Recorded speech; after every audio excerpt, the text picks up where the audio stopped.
Sajek valley অপরূপ সৌন্দর্যের নীলাভূমি রাঙামাটির সাজেক ভ্যালি। সবুজ পাহাড়ে ঘেরা চারপাশ। সকালে সূর্য ওঠার আগে পাহাড়ের ভাঁজে ভাঁজে জমে থাকে মেঘ। যেসব মেঘের উড়োউড়ি যেন মেঘ আর পাহাড়ের লুকোচুরি খেলা হয়। এই পাহাড় প্রকৃতি ক্ষণে ক্ষণে রূপ বদলায়, কখনো তীব্র শীত, আবার চোখের পলকে চারপাশ মেঘের আনাগোনা, যেন অন্যরকম এক প্রকৃতির খেলা হয়। আজকের ভিডিওতে আপনাদের দেখাবো আমরা সাজেক কিভাবে গেলাম, কোথায় ঘুরলাম, কি খেলাম এবং কোথায় থাকলাম। চলুন যাওয়া যাক, আমাদের সাথেই থাকবেন। আসসালামু আলাইকুম সবাইকে। আমাদের আজকের যাত্রা শুরু হচ্ছে ঢাকার ধানমন্ডি থেকে। এবারের যাত্রায় আমরা যাচ্ছি বাইকে করে। রাত 10টা বাজে 20 মিনিটে আল্লাহর নাম নিয়ে আমাদের বাইক ছুটে চলল সাজেকের উদ্দেশ্যে। ঘন্টা দুয়েক পরেই চলে আসলাম কুমিল্লার মায়ামি রেস্টুরেন্টে। হালকা কিছু খেয়ে আবারও আমাদের বাইক ছুটে চলল সাজেকের উদ্দেশ্যে। শুভ সকাল সবাইকে। এখন বাজে সকাল 6টা। আমরা চলে আসলাম খাগড়াছড়ি। খাগড়াছড়ি শাপলা চত্বর থেকে আমরা এখন যাব বাগাইহাট আর্মি ক্যাম্পের উদ্দেশ্যে। চলে আসলাম বাগাইহাট আর্মি ক্যাম্পে। এখান থেকে মূলত এন্ট্রি করার পর স্কয়ার ধরে আমাদের রওনা দিতে হবে সাজেকের উদ্দেশ্যে। আর হ্যাঁ, আপনারা অবশ্যই এনআইডি ফটোকপি সাথে রাখবেন। যদিও সব সময় আর্মিরা চেক করে না, তবে এনআইডি সাথে রাখা ভালো, প্রয়োজনে তারা চেক করতে পারে। ভিউয়ার্স, আর্মি ক্যাম্পের পাশেই পাহাড়ি কিছু ফলের দোকান পেয়ে যাবেন। এখানে নানান ধরনের ফল পাবেন, যেমন ডাব, কলা, পেয়ারা ইত্যাদি। আপনারা চাইলে এখানে পাহাড়ি কিছু ফল টেস্ট করতে পারেন। যেমন আমরা একটা ডাব নিই। ডাব হলো 120 টাকা, ঢাকার তুলনায় কম আছে। এখন আমাদের স্কয়ার ছেড়ে যাচ্ছে সাজেকের উদ্দেশ্যে। আর হ্যাঁ, আপনারা অবশ্যই সাজেক আসলে মাথায় রাখবেন, বাগাইহাট আর্মি ক্যাম্প থেকে দিনে 2 বার স্কয়ার ছেড়ে যায় সাজেকের উদ্দেশ্যে। প্রথম স্কয়ার সকাল 10:30-এ আর দ্বিতীয় স্কয়ার বিকাল 3টা ছেড়ে যায় সাজেকের উদ্দেশ্যে। আমরা এখন চলে আসলাম সাজেকের থানার সামনে। এখানে ছোট্ট ব্রেক দিয়ে আবারও আমাদের বাইক ছুটে চলল সাজেকের উদ্দেশ্যে। তো চলুন যাওয়া যাক। আপনারা উপভোগ করুন পাহাড়ি রাস্তা, পাহাড়ি সৌন্দর্য, পাহাড়ি গ্রাম।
ওই যে দেখা যাচ্ছে সাজেকের গেট, যেন আমাদের ওয়েলকাম জানাচ্ছে।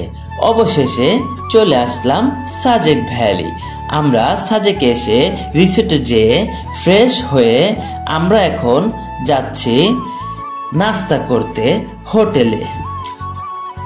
আমাদের নাস্তায় ছিল পরোটা, ডিম এবং মুগ ডাল। নাস্তা করতে করতে হোটেল থেকে ভিউটা দেখুন একবার। মাশাল্লাহ, আল্লাহর সৃষ্টি এত সুন্দর, মাশাল্লাহ মাশাল্লাহ। নাস্তা করে আমরা যাব হেলিপ্যাডে। চলে আসলাম হেলিপ্যাডে। আর হ্যাঁ, এই দুপুরে হেলিপ্যাডে আসার কারণ হচ্ছে একটাই, হেলিপ্যাড থেকে সুন্দর ভিউ দেখা যায়। তো আমি দুপুরেই হেলিপ্যাডে চলে আসলাম, কারণ দুপুরে হেলিপ্যাডে একজন মানুষও পাবেন না। আর সন্ধ্যার সময় সকালে হেলিপ্যাডে প্রচুর মানুষ থাকে। তো একদম ফাঁকা হেলিপ্যাড দেখুন, দেখতে কত সুন্দর লাগতেছে। মেঘগুলা একদম অস্থির, মনে হচ্ছে আইসক্রিম ধরি আর খেয়ে ফেলি। এটা হচ্ছে মিজোরাম ভিউ, ইন্ডিয়া সাইড।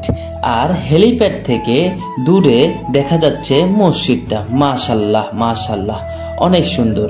এই মসজিদটি আমরা বিকালে ভিজিট করব। তো এটা হচ্ছে মিজোরাম ভিউ, মানে ইন্ডিয়া সাইড। আর এটা আমাদের বাংলাদেশ সাইড। মাশাল্লাহ, আল্লাহর সৃষ্টি অনেক সুন্দর, মাশাল্লাহ মাশাল্লাহ। হেলিপ্যাডের পাশেই এখানে সন্ধ্যায় ছোটখাটো একটা মেলার মতো আয়োজন করা হয়। এখানে স্ট্রিট ফুডের দোকান বসে। তো আপনারা এখানে পাহাড়ি কিছু স্ট্রিট ফুড পেয়ে যাবেন। সন্ধ্যার পর হেলিপ্যাডে জমজমাট থাকে। তো আমরা এখন হেলিপ্যাড থেকে রিসোর্টে যাব। রিসোর্টে যেয়ে ফ্রেশ হয়ে আমরা হোটেলে দুপুরের খাবার খাওয়ার জন্য চলে আসলাম হোটেলে।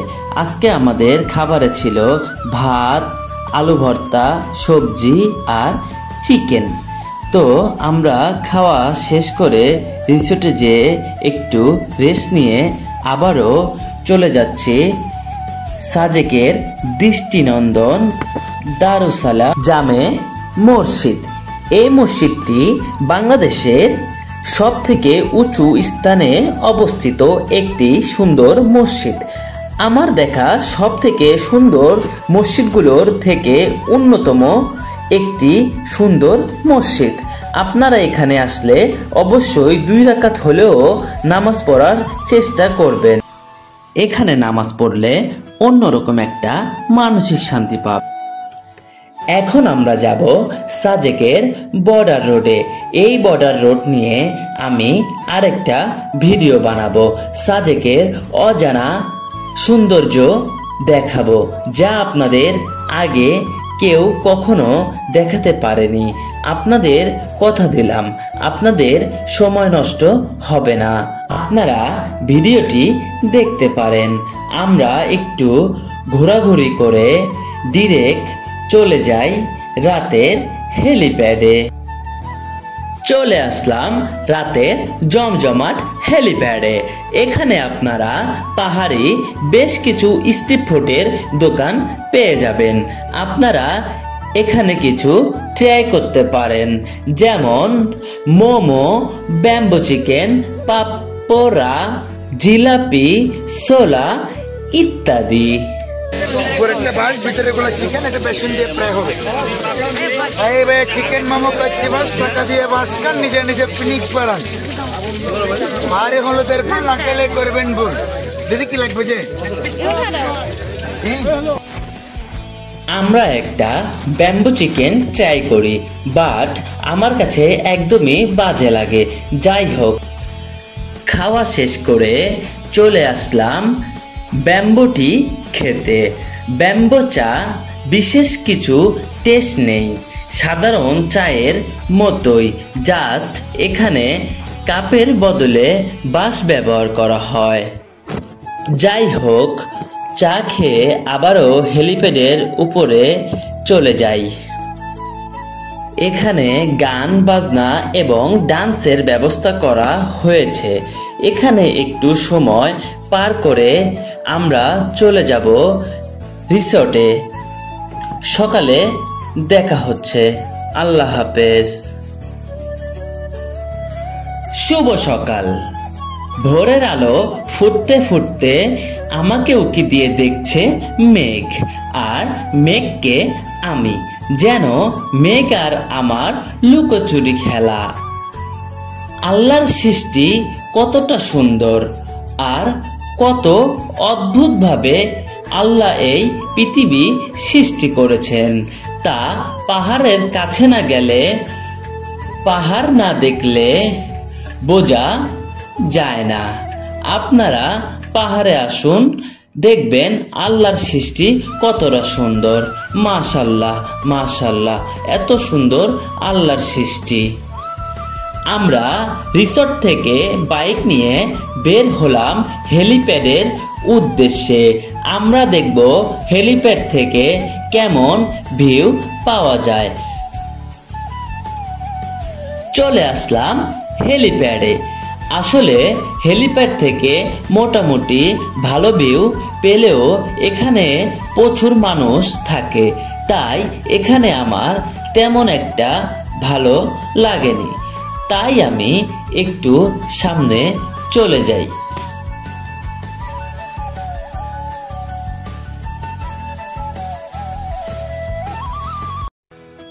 এখান থেকে ভিউ দেখুন একবার। মাশাআল্লাহ, আল্লাহর সৃষ্টি এত সুন্দর। সাজেক ভ্যালি প্রকৃতির অপরূপ উপহার, যা সবার হৃদয়কে করে তোলে আনন্দময়। সাজেকের মেঘের ভেলা আর সবুজ পাহাড়ের সম্বল জীবনের বাস্তবতায় এনে দেয় অসাধারণ প্রশান্তি আর অমূল্য ভালোবাসার ছোঁয়া। সাজেক ভ্যালিতে হাঁটা মানে স্বপ্নের রাজ্যে প্রবেশ করা। পাহাড়ি পথ, ঝর্ণা, মেঘের সমারোহ, হৃদয়ের জায়গায় আনন্দ। প্রকৃতির এই বর্গভূমি বা জীবনের প্রতিটি মুহূর্তকে করে তোলে আনন্দময়। জীবনে একবার হলেও এই সাজেক ভ্যালি আসুন, দেখুন আল্লাহ সৃষ্টি কত সুন্দর। আমরা আজকে ঢাকা ব্যাক করব। এখান থেকে মূলত বাগাইহাটের উদ্দেশ্যে স্কোয়ার ছেড়ে যায়। তো আমরা এখানে এন্ট্রি করব, তারপর বাগাইহাটের উদ্দেশ্যে রওনা হব। এখানে এন্ট্রি করতে আমার 80 টাকা লাগে। এটা কেন লাগে আমি জানি না। আমার পরিচিত আরও বাইক রাইডাররা ছিল, তারা কোনো এন্ট্রি করেনি, তারপরেও কোনো প্রবলেম হয়নি। তো আমরা আজকে সাজেক ছেড়ে চলে যাচ্ছি। আমাদের স্কোয়ার ছেড়ে চলে যাচ্ছে বাগাইহাটের উদ্দেশ্যে। সাজেক, তোমাকে অনেক মিস করব। Bye bye Sajek. আবারও দেখা হবে ইনশাআল্লাহ। আমার ভিডিও ভালো লেগে থাকলে আমাকে একটা লাইক, কমেন্ট এবং সাবস্ক্রাইব করে দিবেন। এটা আমার প্রথম ব্লগ। সবাই ভালো থাকবেন, সুস্থ থাকবেন। আল্লাহ হাফেজ।